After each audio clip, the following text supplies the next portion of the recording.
Bwana Yesu asifiwe. Basi tutasoma neno la Mungu linavyosema katika kitabu kile cha Marko mlango ule wa 10 mstari wa 13. Inasema, basi wakamletea watoto wadogo ili awaguse. Hao ni watu waliomletea Yesu watoto ili tu awaguse. Wanafunzi wake wakawakemea.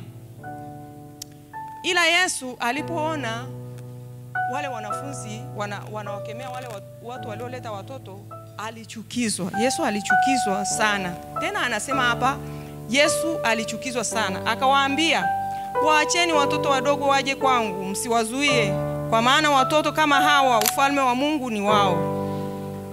Bwana Yesu asifiwe. Tunaona hao watu jinsi ambavyo walileta watoto kwa Yesu ili tu Yesu awaguse.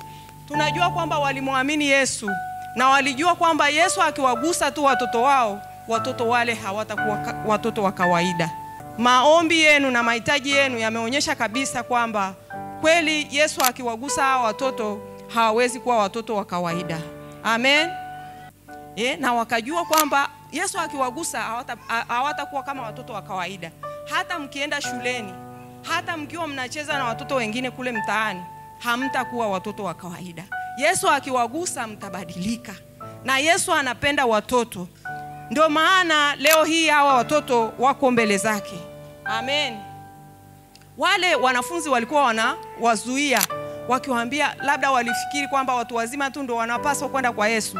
Lakini Yesu akachukizwa, akawaambia, amin nawaambia, yeyote asiyeukubali ufalme wa Mungu kama mtoto mdogo hata uingia kabisa. Akawakumbatia, akaweka mikono yake juu yao, akawabariki. Amen. Yesu aliwakumbatia wale watoto, akawabariki. Hautakuwa mtoto wa kawaida. Bwana Yesu asifiwe sana. Na leo Yesu anakwenda kuwakumbatia. Yesu tunayemwamini, yeye yule, ni yeye yule jana na leo na hata milele. Kwa hivyo kwa wazazi ambao wameamini ya kwamba watoto wao wanakwenda kupata neema kwa Yesu, basi na itakuwa hivyo. Haleluya. Wazazi tunaambiwa kwamba katika Mithali 22 mstari ule wa 6, hatutasoma pale, lakini naomba kama unaweza kushika, ushike kwamba mlee mtoto katika njia ipasayo, naye hata iacha hata atakapokuwa mzee. Wewe panda vitu vizuri ndani ya mtoto, mpeleke mahali ambapo panastahili, naye hata iacha ile njia, kwa sababu Mungu unayemwamini ni Mungu wa kweli. Mungu wetu asifiwe sana. Mlee mtoto katika njia ipasayo. Wakati wazazi wengine tunapeleka watoto tuition kwa ajili ya masomo ya dunia hii.